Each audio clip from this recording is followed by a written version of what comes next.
প্রিয় ভাই এবং বোনেরা, আশা করি আপনারা ততটা ভালো নেই যতটা মানুষ ভালো থাকে। কারণ অ্যাংজাইটি, ওসিডিতে মাথা ব্যথা, মাথা ভার, অহেতুক চিন্তা, দূরে যেতে ভয়, মৃত্যু ভয়, এসব যদি একসাথে হয় তাহলে মানুষটা আর ওই ভালো থাকে না, সে খারাপই থাকে।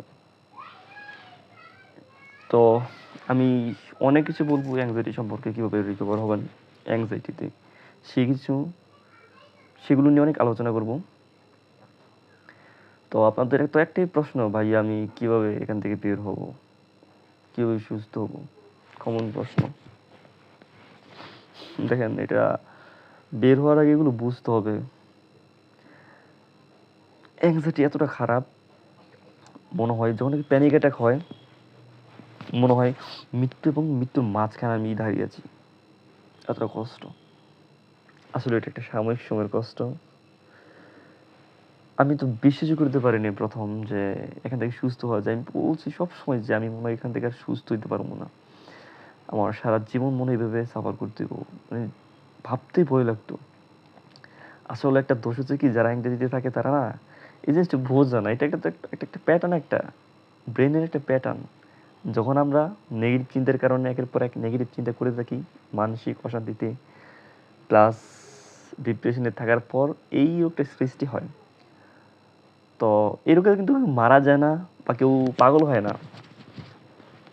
দেখেন, যারা পাগল দেখবেন পাবনায় গিয়ে আবার সুস্থ এসে পড়ে। আর আমরা তো ওই মানসিক রোগের মধ্যে না, আমরা অ্যাংজাইটির মধ্যে। ঠিক আছে? তো এখান থেকে সবাই সুস্থ হয়ে যায়, সবাই সুস্থ এখান থেকে। কেউ একটু আগে বা কেউ একটু পরে সুস্থ হয়। এই, তবে আপনাদের এই জিনিসটা বিশ্বাস করতে হবে, আপনারাও সুস্থ হবেন, সম্পূর্ণ সুস্থ হবেন। তবে সময় লাগে। কারো মনে করেন যে 3 মাস, 4 মাস, কারো 8 মাস, কারো বা 10 মাস, এরকম সময় লাগে। কিন্তু অধিকাংশ মনে করেন যে 4 মাস, 5 মাস, 6 মাসের মধ্যেই সুস্থ হয়ে যায়। আর স্বাভাবিকভাবে আপনারা চলাফেরা করতে পারবেন, কাজ করতে পারবেন, এটা মনে করেন যে 20-30 দিনের মধ্যে এগুলো হয়ে যায়, অনেকটাই রিকভার হয়ে যায়। তখন মনে করেন যে ওরকম আর খারাপ লাগে না। তবে বাকিটুকু সিমটমস সময় লাগে একটু একটু যেতে আর কি। যেহেতু অনেক দিন টানা, অনেক দিন এগুলোর মধ্যে নেগেটিভ টেনশন, ডিপ্রেশন এগুলোর মধ্যে থাকতে থাকতে এই রোগটা হয়েছে। তবে মোটামুটি একটু সময় লাগবে আর কি। কেউ আছে অনেক বছর ধরে এই রোগের মধ্যে পড়ে আছে, কিন্তু সে বুঝতে পারে না এটা যে অ্যাংজাইটি। ঠিক আছে? তো আপনাদের যত ধরনের চিন্তা আসতেছে, যত ধরনের টেনশন আসতেছে, টেনশনগুলো আসুক, কোনো সমস্যা নেই। কিন্তু টেনশনগুলো তো নেগেটিভ টেনশনই বেশিরভাগ। নেগেটিভ টেনশনগুলোকে প্রশ্ন করবেন, ভাববেন যে টেনশনগুলো কতটা সত্য, কতটা আমার ক্ষতি করতে পারবে। তবে হ্যাঁ, আপনারা যদি নেগেটিভ টেনশনকে সত্যি মনে করেন, আবার ব্রেন যদি সত্যি মনে করে এই ভুলভাল টেনশন, এগুলো কিন্তু ভুয়া টেনশন, এগুলোকে যদি সত্যি মনে করবেন তো ব্রেন তো রিয়াকশন করবেই। শরীরের সাথে ব্রেনের একটা কানেকশন আছে না, ব্রেনের সাথে শরীরের কানেকশন আছে। তো ভয় পেলে তো মনে করেন যে সমস্যা হইবেই। আমরা যদি ভয় পাই কিছু একটা দেখি, এটা তো পুরো শরীরের মধ্যে মনে করেন একটা রিয়াকশন হয়ে যেত না আগে, অ্যাংজাইটি থাকার আগে। কেউ ভূতের গল্প শুনলেই তো মনে করেন যে ভয়ে থরথর করে কাঁপতো বা রাত্রে বের হইতো না। আর ব্রেন যদি নেগেটিভ টেনশন শোনে, বোঝে যে একটু পর আমার মৃত্যু হয়ে যাবো। অনেকে আছে মৃত্যুর ভয়ের মধ্যে থাকে, অনেকে অ্যাংজাইটিতে সারাদিন মৃত্যু ভয়। মনে হয় একদিন পর মারা যাবো, 1 সপ্তাহ পর, 1 মাস পর, 2 বছর পর, 1 বছর পর মারা যাবো আমি, বা এক্ষুনি আমি মারা যাবো। তখন ব্রেন কি অবস্থা হবে ব্রেনের? একটা ভূতের গল্প শুনলেই, যখন আমরা সুস্থ ছিলাম তখন কিরকম করছে ব্রেন, ভয় পাইছে। আর এখন যদি আমরা ব্রেন যদি এই ভুয়া একটা চিন্তাকে যদি সত্য মনে করে, তত মনে করেন যে পুরো শরীরের মধ্যে সিমটমস তৈরি করবো, প্যানিক অ্যাটাক শুরু হইব ইত্যাদি ইত্যাদি। আসলে অনেকে আবার এটাও মনে করেন যে শরীরের মধ্যে কি যেন রোগ হয়ে গেছে। কেউ মনে করে ক্যান্সার হয়ে গেছে, কেউ মনে করেন যে এটা হয়ে যাবো, কেউ মনে করে হার্ট সমস্যা। একটু সমস্যা একটু যদি বুক ব্যথা করে, মনে করে যে হাড়ের সমস্যা। ভাই আগে আপনাদের বুক ব্যথা করতো, আপনাদের কিচ্ছু হয় নাই, সম্পূর্ণভাবে আপনারা সুস্থ, আপনারা সম্পূর্ণ সুস্থ। শুধু একটু চিন্তার পরিবর্তন হয়ে গেছে। মানে নেগেটিভ টেনশন করতে করতেই, প্রেশার দিতে দিতে ব্রেনকে অভ্যস্ত বানায় বলছেন। এখন শুধু ব্রেন নেগেটিভ চিন্তাগুলোকেই নেয় এবং ওটাকে বিশ্বাস করে। আর এখান থেকে বেরোতে হলে পজিটিভভাবে ভাবতে হবে নেগেটিভ চিন্তাকে, এবং ভয়কে জয় করতে হবে। একটু একটু করে নেগেটিভ টেনশনের সেই দাপগুলো কাটা দিতে হবে ব্রেন থেকে। তখন মনে করেন যে আপনি সুস্থ হবেন। তো এটা 1-2 দিনে বা 1 মাসে সম্ভব না, মোটামুটি কয়েক মাস লাগে এটা করতে আর কি। তো এই হচ্ছে আর কি কথা। তো আপনার এখন থেকে মনে করেন যে একটু হলো আমার কথা শুনে একটু ভরসা পাইতেছেন। আমি ওইরকম ভরসা পাইছিলাম যখন আমার কাউন্সিলর আমাকে এগুলো বলছিল। তো এখান থেকে সুস্থ ছিল প্রথম ধাপ থেকে কাউন্সিলিং করতে হবে। কাউন্সিলিং কি? এই যে আমি আপনাকে বুঝাইতেছি ভিডিওর মাধ্যমে, ওইটা মনে করেন যে কাউন্সিলর আছে উনি আপনাকে ডাইরেক্ট কলের মধ্যে লাইভ এসে আপনাকে বুঝাবে একাভাবে। ওইটা সাইকোথেরাপি বলা হয় আর কি। তো ওইভাবে আপনাকে বুঝাবে, এটা ভয়কে দূর করবে সে। আর এই অ্যাংজাইটি থেকে সুস্থ হওয়ার মেন সকল মনে করেন যে পুরা 90% ওটা হচ্ছে আপনার মধ্যে। আপনি যত ভালোভাবে বুঝবেন তত ভালোভাবে আপনার তত তাড়াতাড়ি আপনি এখান থেকে সুস্থ হবেন। আর বাকি 10% আপনার কাউন্সিলরের হাতে, তিনি আপনাকে বুঝাবে এবং আপনি সেগুলো অ্যাপ্লাই করবেন। এই যে দেখুন দূরে যেতে ভয় লাগে ঠিক আছে, আপনারা তো অনেক দিন ধরে চিন্তা করতেছেন যে দূরে গেলে কিছু একটা হয়ে যাবো, ব্রেনকে অভ্যস্ত বানানো হচ্ছেন, ব্রেন ওটাই বিশেষ করতে আছে। তো দূরে যাওয়ার যে ভয়টা ওটা আপনাকে কাটাইতে হলে আপনাকে একটু একটু করে প্রতিদিন দূরে যেতে হইব, ব্রেনকে বুঝাইতে হইব। দেখো হয়তোবা 3-4 বার গেলে মনে করেন যে ব্রেন একটু রিয়াকশন করবো, মাথা ব্যথা ইত্যাদি হইব একটু, কিন্তু 5-6 বার পরে মনে করেন যেগুলো একবারে একটু একটু করে কমতে থাকবো।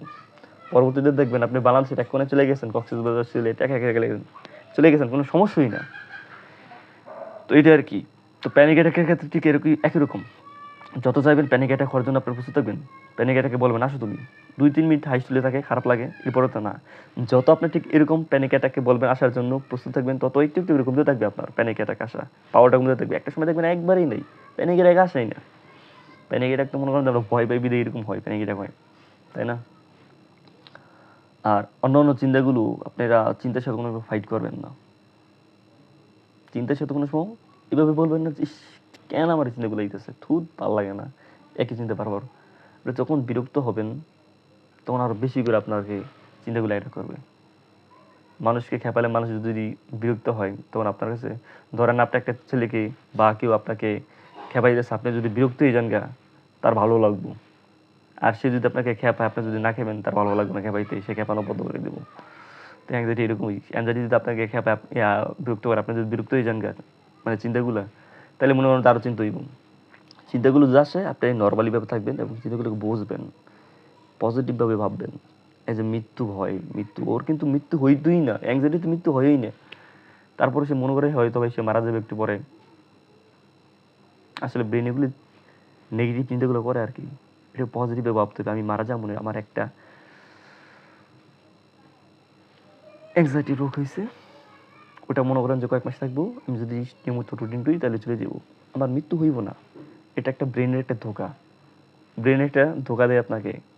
আর এই ধোঁকার মধ্যে আপনি পড়ে যান, এই ধোঁকার মধ্যে পারা যাইব না। ব্রেনকে রিপ্লে প্রশ্ন করতে হইব, তুমি অ্যাংজাইটি, আর এই অ্যাংজাইটিকে তুমি ব্রেন বিশ্বাস করতেছো, এই অ্যাংজাইটির ভুল চিন্তাগুলা, নেগেটিভ চিন্তাগুলোকে তুমি বিশ্বাস করতেছো, এগুলো এগুলো সত্য না। ব্রেন একটা পার্ট আছে মনে করেন যে ওইটা তো আপনার অনুভব করে কিছু, আর একটা পার্ট আছে চিন্তা করে। ও চিন্তা দিয়ে আপনার চিন্তা ব্রেন দিয়ে একটা সাইড যেটা আছে ওইটা তো অনুভবকে বুঝাই দেবো, অনুভবের যে ব্রেনের সাইডটা ওইটাকে আর কি। তো অনেক কিছু আছে, অনেক ধরনের তরিকা আছে, ট্রিপস আছে এখান থেকে বের হওয়ার জন্য। তো মানুষের বিভিন্ন ধরনের সিমটমস, এত সিমটমস, এটা একবার যাবে না, এটা একটু একটু করে যাইবো আর কি। তো আমাকে দেখলে তো মনে করেন যে একটু সাহস দিতেছে না, আমি যে আপনার কাছে ভিডিও করতেছি। দেখেন আপনারা যে অবস্থার মধ্যে আছেন ওই অবস্থার মধ্যে যদি আমি এখন থাকতাম, আমি জীবনে ভিডিও করলাম না। আরে ভাই টিকতেই তো পারতাছি না, নিজের জীবন নিয়ে টিকতে পারতেছি না, ভিডিও আবার কোন সময় করবো, ভালো লাগবো ভিডিও করতে, সুস্থ সিবিতে ভিডিও করতেছি, তো বিছানার মধ্যে শুয়ে দেখতাম। আর এগুলো তো মনে করেন যে একটা সেকশন, এটা আমার মতন বুঝাবো। কাউন্সিলিংয়ের মধ্যে দুইটা জিনিস আপনাকে দেবো, একটা হচ্ছে মনে করেন যে আপনার সাইকোথেরাপি, মানে বইগুলো বুঝাইবো আপনাকে, ঠিক আছে, আর আপনার ব্রেনকে আপনি এগুলো বুঝাইবেন পজিটিভভাবে। আর একটা আপনাকে রুটিন দিব, রুটিনের মধ্যে মনে করেন যে ব্যায়াম ট্যায়াম আছে, সকালবেলা ড্রাই ফ্রুট মানে বাদাম জাতীয় খাবার, তেল জাতীয় খাবার বাদ দিয়ে দেওয়া, যারা স্মোক করেন স্মোক বাদ দেওয়া, আপনার ঘুমানোর চেষ্টা করে। একটা জিনিস হচ্ছে কি আপনার ঘুমানো জিনিসটা খুবই খারাপ অবস্থা চলে যায় অ্যাংজাইটিতে যারা থাকে, ঘুমাইতে পারে না। কারণ এত টেনশনের মধ্যে কীভাবে ঘুমাবি? মানুষ ঘুমাইতে পারে না তখন যখন তার অতিরিক্ত টেনশন থাকে। এই টেনশনগুলোকে যখন আপনি একটু একটু পজিটিভ দিবেন, একটু একটু কমাইবেন, দেখবেন অটোমেটিক আপনার ঘুম হইতেছে। আর রাত্রেবেলা আপনি এটা মনে করবেন না আপনার ঘুমাইতেছে না কিন্তু আপনি শুয়ে থাকার চেষ্টা করবেন, ঘুম আসুক বা না আসুক, তবে 9টার দিকে আপনার ঘুমানোর চেষ্টা করবেন, 10টার আগে আগে, হাইস্ট হলে 10টা। আর বিশেষ করে আপনার অন্য যাদের ব্যক্তিগত কাজ আছে, যারা লেখাপড়া করেন, ওরা লেখাপড়ার মধ্যে মনোযোগী হইবেন। আর যারা চাকরি বাকরি করেন, চাকরির বুদ্ধি, আপনারা যত বেশি চাকরি কাজের মধ্যে মনোযোগ দিবেন, তত বেশি এটা একটু একটু করে কাটতে থাকবে। আপনি একা একা বুঝে দিচ্ছেন, অ্যাংজাইটি, সেসব নেগেটিভ টেনশনগুলোকে আপনাকে একবারে ঘুরে ধরবো, থতো মতো খেয়ে যাবেন, আপনি কিছু করতে পারবেন না। বেশি বেশি অন্য অন্য কিছুর মধ্যে সময় দেওয়া, পরিবারকে সময় দেওয়া। আমি চেষ্টা করি মনে করেন বেসিকভাবে বোঝানোর। আর একটা কথা হচ্ছে, আপনারা এখন বুঝবেন না, যারা নতুন অ্যাংজাইটির মধ্যে আছেন, আমার ভিডিওগুলো নতুন দেখছেন, আপনারা কোনোভাবে 1-2 দিনের মধ্যে এগুলো বুঝবেন না। আমরা ধরো ব্রেন অ্যাংজাইটির মধ্যে মনে করেন যে পড়ে গেছে গা, এই সময়ের মধ্যে খুব তাড়াতাড়ি আপনারা এগুলো বুঝবেন না। দেখেন, আমার কাউন্সিলর যখন আমাকে বুঝাইছিল, আমার মনে করেন একটু সময় লাগছে এগুলো বুঝতে। কিন্তু পজিটিভ চিন্তা কি, ওইটাই আমি বুঝি নেই। পজিটিভ চিন্তা আবার কারে কয়, কীভাবে পজিটিভ চিন্তা করে? পজিটিভ চিন্তা যেগুলো আপনার নেগেটিভ চিন্তা আসতেছে, দূরে যেতে ভয়, মৃত্যু ভয়, আমার শরীরে কোনো রোগ হয়ে গেছে, দূরে যেতে ভয়, ওটাকে ভালোভাবে বোঝা, দূরে গেলে কিছুই হইব না, ওটা কিন্তু পজিটিভ, নিজেকে পজিটিভ দেওয়া। তোমার মৃত্যু ভয় হওয়া, ওটাকে পজিটিভ দিবেন এইভাবে যে আমি মৃত্যু হইব না, আমি অ্যাংজাইটি দিয়েছি, আমার ব্রেন ভুয়া চিন্তা দিতেছে, আমি একটু পর মারা যাবো, এগুলো সত্য না, এগুলো ভুয়া, ব্রেন বিশ্বাস করতেছে এইটাকেই। আর একটা হচ্ছে শরীরের মধ্যে রোগ হয়ে গেছে বা হার্ট সমস্যা, হার্ট ফুট হয়ে গেছে, হার্ট কিচ্ছু হয় নাই, আমি অ্যাংজাইটির মধ্যে আছি, এই জন্য রিয়েকশন করতেছে। ব্রেন তো শরীরের সাথে কানেকশন, তো ব্রেন সিগন্যাল দিতেছে, বিদায় একটু বুকের মধ্যে ব্যথা করতেছে, এগুলো কিচ্ছু না। আর যদি আপনারা অবিশ্বাস্য করেন, ঠিক আছে, তাহলে একটা আপনারা পরীক্ষা করেন পুরো বডির, দেখবেন পুরো একবারে নর্মাল রিপোর্ট। তো এইভাবে মনে করেন যে আরো বেশি আপনাদের আত্মবিশ্বাস হবে, যখন কিন্তু দেখবেন রিপোর্ট নর্মাল। তো সবাই ভালো থাকবেন, আর চাষ করতে